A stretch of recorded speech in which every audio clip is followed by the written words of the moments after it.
সাল 2012 ইন্টারনেটের সবচেয়ে অন্ধকার গলিতে হঠাৎ একটি অদ্ভুত ছবি পোস্ট করা হয়। ছবিতে লেখা ছিল, আমরা অত্যন্ত বুদ্ধিমান কিছু মানুষ খুঁজছি, তাদের পাওয়ার জন্য আমরা একটি পরীক্ষা তৈরি করেছি। এই ছবির ভিতরে লুকিয়ে আছে একটি গোপন বার্তা, সেটি খুঁজে বের করুন।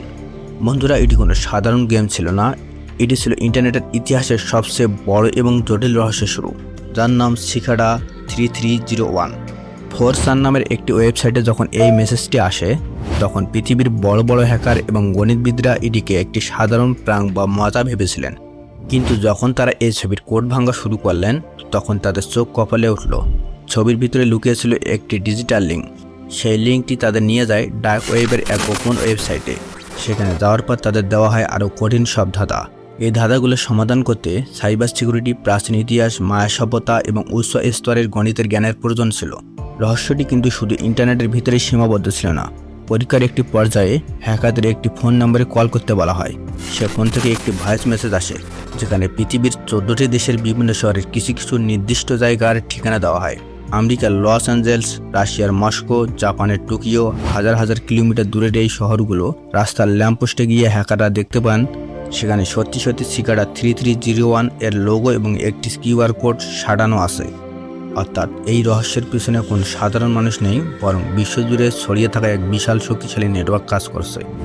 কয়েক সপ্তাহের অক্লান্ত পরিশ্রমের পর পৃথিবীর মাত্র কয়েকজন জিনিয়াস হ্যাকার এই শেষ ধাঁধাটি সমাধান করতে পেরেছিলেন।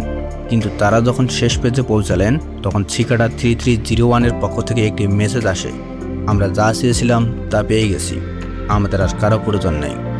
এরপর ওয়েবসাইটটি চিরকালের জন্য বন্ধ হয়ে যায়। যারা এই ধাঁধাটি সমাধান করেছিলেন তারা কারা ছিলেন? সিকাডা 3301 তাদের সাথে কি করেছিল? মার্কাস ওয়ার্নার নামের একজন বিজয়ী পরে দাবি করেছিলেন সিকাডা আসলে একটি গোপন সংস্থা যারা ইন্টারনেটের প্রাইভেসির জন্য কাজ করে। তারা এই বিজয়ীদের দিয়ে অত্যন্ত গোপন কিছু সফটওয়্যার তৈরি করিয়েছিল, কিন্তু এর চেয়ে বেশি তথ্য দিতে হ্যাকাররা আজও ভয় পান।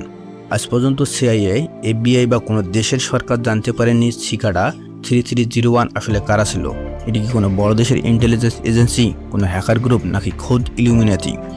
আজও ইন্টারনেটের বুকে এই প্রশ্নের উত্তর খোঁজা হচ্ছে। বন্ধুরা, আপনার কি মনে হয় সিকাডা 3301 আসলে কি ছিল? কমেন্ট করে আপনার মতামত জানান। ভিডিওটি ভালো লাগলে লাইক করুন এবং ইন্টারনেটের এমন আরও হাড়হিম করা রহস্য জানতে এখনই চ্যানেলটি সাবস্ক্রাইব করে বেল আইকনটি বাজিয়ে দিন। দেখা হচ্ছে পরের ভিডিওতে। ধন্যবাদ।